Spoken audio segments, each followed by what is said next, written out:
Fala aí, meus tugas queridos, como é que vocês estão? Bora falar de futebol português aqui, bora falar de Final Four da Taça da Liga, né? Tivemos uma noite interessante, pelo menos para alguns, frustrante para outros, especialmente por torcedor sportinguista, mais uma semifinal entre Sporting e Braga em Leiria. Aliás, quem não conhece Leiria, é uma bela cidade, simpática cidade, e que tem um castelo muito bonito, que fica ao lado do estádio. Inclusive as imagens de drone da partida, né, antes do jogo, pegando o castelo, o estádio, enfim, um lugar especial. Eu não pude ir lá cobrir, mas acompanhei a partida. E aí, para definir o que foi o resultado, o que foi o jogo, eu poderia utilizar aqueles clichês do futebol de diversas maneiras, né? A bola pune, quem não faz toma, futebol tem dessas coisas, futebol é cruel, enfim, por aí vai. Mas quem viu o jogo e o resultado terminou 1-0 para o Braga, gol de Abel Ruiz, até os 65 minutos não entende como é que o Sporting não fez 1-0 ou não fez 2-0 ou não fez até 3-0. Não entende como o Sporting conseguiu perder um jogo com o volume de oportunidades que a equipe do técnico Rubem Amorim criou. Não foram chances esporádicas, enfim, um volume no último terço de campo sem chances claras. Foram chances e chances e chances, até vou me enrolar com isso, porque não é possível, desperdiçadas, que fizeram o Braga depois aproveitar muito bem por uma mudança estratégica no segundo tempo. Vamos entrar nos detalhes do jogo, mas só para deixar claro que agora o Braga está na final, né? Venceu o jogo 1-0.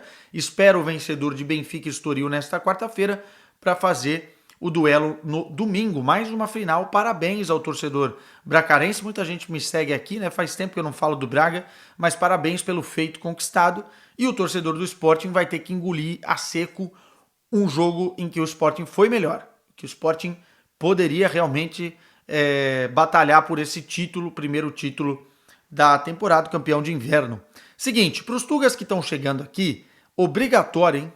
Para eu falar mais de futebol português, deixar o like, comentários do que vocês acharam do jogo e também se inscrever no canal quem não é inscrito. Tem muito português que me segue aqui que não é inscrito no canal, hein? Isso aí é sacanagem, hein? Tem que chamar o VAR para isso aí, hein? Bom, vamos lá. Cara, me chamou a atenção algumas coisas no primeiro tempo e já vou começar com a escalação. O Braga está sem alguns jogadores fundamentais. O Al-Musrati está voltando de lesão, inclusive havia uma expectativa dele jogar esse jogo. É o patrão do meio-campo, número 5, na verdade, número 8, né? Mas função de primeiro volante ali protegendo a defesa. É um cara que é muito importante na equipe do Braga. E também o Banza, né? O principal jogador a nível ofensivo, a nível de números, né? A nível de gols, artilheiro do time, enfim, faz falta, tá com a sua seleção. Tem outros desfalques também, mas enfim. Me chamou a atenção a escalação porque não tinha o centroavante. E você tinha o Abel Ruiz no banco de reservas, né? O Arthur Jorge tinha o Abel Ruiz, que no início da temporada, inclusive, era apontado por muitos como o potencial titular. Depois o Banza na bola conseguiu ficar com a vaga e hoje faz todo sentido. Mas se você tem um jogador que talvez não seja totalmente das características do Banza, mas que complemente muito mais e faça essa função de número 9 de um time que está acostumado, tem o ADN, né, como eles falam aqui em Portugal, o DNA, de jogar com o número 9, por que você não entra com o Abel Ruiz? Eu acho que o Braga ficou muito perdido nas suas ações, especialmente por não ter esse cara de referência no primeiro tempo. Você tinha o Diallo correndo de lá para cá como um falso 9, ou um 9 mais móvel, enfim. E aí uma lentidão muito grande nas movimentações, no fluxo de jogo, né? Não conseguindo segurar a bola, muito por mérito do Sporting também, que conseguiu subir as suas linhas, conseguiu fazer uma recuperação pós-perda bem feita e também pela estratégia ofensiva que a gente já vai falar, mas também o Braga, enfim, foi um time muito mal, muito ruim no primeiro tempo. Poderia ter saído do primeiro tempo perdendo de 2-3-0. Quem viu o jogo sabe. E eu acho que tem um pouquinho dessa escalação. O que eu gostava mais do Braga logo no início da temporada e o que eu gosto mais dessa equipe é o poder ofensivo e o poder de criar ocasiões de gol em velocidade com a inteligência dos seus jogadores do último terço, né? Ricardo Horta, o Jaló, o próprio Abel Ruiz quando joga, o Banza, enfim. O Salazar hoje também estava em campo, mas o time não conseguiu se encontrar. Do outro lado, você tinha um Sporting que, inteligentemente, com a sua linha de 3 defensiva, né, sempre os 3 zagueiros, conseguiu subir bastante pelo lado esquerdo o Nuno Santos, que jogou como ala, e ele tem essa característica mais ofensiva, caindo nas costas do Vitor Gomes, que é o lateral direito do Braga, que é um jogador que sobe muito para atacar, apoia demais, inclusive no processo de construção e velocidade, quando o Matheus pega a bola, recuperando a bola, é o primeiro cara que ele vai acionar. Esse cara ficou muito condicionado, porque o Nuno Santos e o Trincão fizeram uma dobradinha muito interessante ali do lado dele, deixando ele extremamente perdido na parte ofensiva, vendido na parte ofensiva, tendo que ficar de recomposição de marcação. E mesmo assim, o Braga teve muita dificuldade para encontrar os jogadores do Sporting, né? E mérito do Sporting, mérito do Rubem Amorim, que colocou os caras ali entre linhas que estavam inspirados. Concatenação de ideias entre o Pote, o Edwards, que conduzia pelo corredor central com muita velocidade no 1 contra 1, tabelando, enfim. Depois inversão de jogo lá para o Nuno Santos, desafogando, o Trincão vinha para complementar, uma dobradinha. Muitas vezes a gente via também as ultrapassagens pelo lado direito. O Sky é um cara que sobe menos, né? É um jogador mais defensivo, mas o Sporting tem saída pelos dois flancos. E, cara, o Sporting criou um volume de oportunidades, como eu falei, impressionante. Assim, nós estamos falando de 3 bolas na trave no primeiro tempo, uma do Pote no travessão, é verdade, e 2 do Nuno Santos. Aliás, quase um golaço, né, Nuno Santos, que foi Puskás recentemente. Quer dizer, foi Puskás não, esteve no Puskás, não foi Puskás. Quem ganhou foi o Brazuca. Mas fez um golaço e quase fez um outro golaço, né? Uma trivela pegando no canto baixo da trave esquerda do goleiro Matheus, e várias outras oportunidades o Matheus teve que intervir, bola para fora, raspando a trave, enfim. O Sporting poderia ter saído do primeiro tempo com a vitória e com o jogo já encaminhado.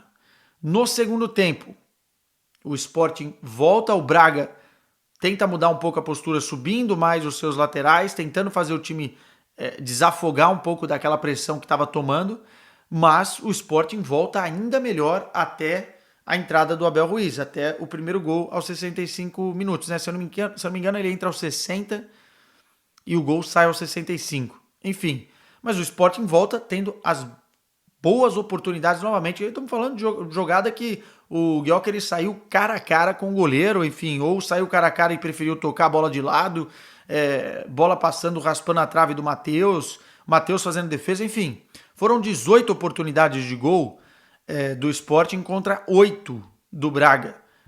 E aí nem dá para contar tantas as que foram no gol, porque teve cada bola raspando o travessão ou a trave, que, enfim, justifica o que eu tô falando. Só um parêntese sobre o Gyökeres, porque eu elogio muito ele aqui, é um dos grandes jogadores do futebol português nessa temporada, se não o melhor dessa temporada, junto com alguns outros nomes ali, mas ele hoje não estava bem, né?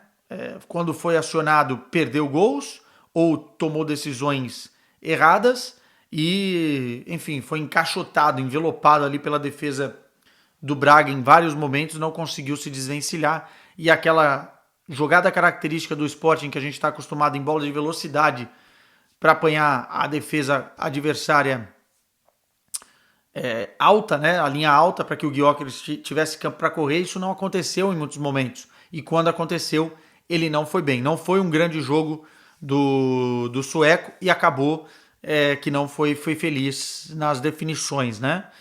Quando o Abel Ruiz entra, há uma referência na área que melhora os outros jogadores ao seu redor, especialmente o Jaló, que vai caindo mais pelo lado direito, enfim, o Ricardo Horta também melhora, o próprio Salazar tem mais opção de passe, e consegue também respirar um pouco o Braga, porque tem um cara ali que prende mais a bola. Aos 65 minutos, é uma boa jogada pela direita, um cruzamento, se eu não estou enganado, do Salazar, que encontra o Abel Ruiz como um típico 9 e faz 1-0.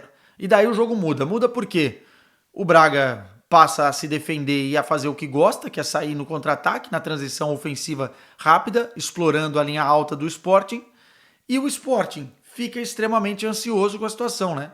Porque martelou, bateu e a bola não entrou.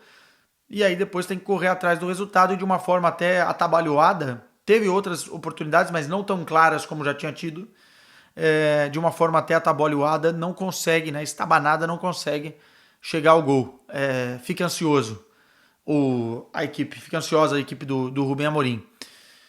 E aí vai passando o tempo, Matheus muito bem na partida, o Braga segura e vence por 1-0. Né? Comemoração muito grande dos jogadores do Braga, porque sabem que esse é um título muito importante dentro da realidade do clube no futebol português. Chegar a mais uma final, né? O Braga, que já chegou a mais vezes, é importante. E fica aquela lição pro Sporting, né? Que talvez seja um pouquinho da tônica da equipe essa temporada. O time tem um poder de criação muito grande, cria muitas oportunidades. Um jogo que às vezes vence por um resultado mínimo poderia vencer por 2, 3 gols de diferença. Um jogo que às vezes vence por 2, 3 gols de diferença poderia vencer por 5, 6 gols de diferença. E um jogo em que consegue criar, e foi melhor o Sporting na partida, consegue criar um volume muito grande, de mata-mata, ou só de mata no caso, não conclui e vê o Braga se classificar. Amanhã tem mais vídeo aqui no canal, não tem o vídeo do Benfica Estoril, mas vai ter o vídeo Bayern de Munique e Union Berlim, uma decisão para o Bayern de Munique neste momento da temporada. Não pode perder pontos para o Union Berlim. A gente vai acompanhar essa partida. E no domingo, vamos ver como é que fica. Também teremos vídeo sobre o campeão de inverno aqui em solo lusitano. Meus caros, beijo para vocês, sportinguistas. Foco no campeonato, porque Taça da Liga já foi.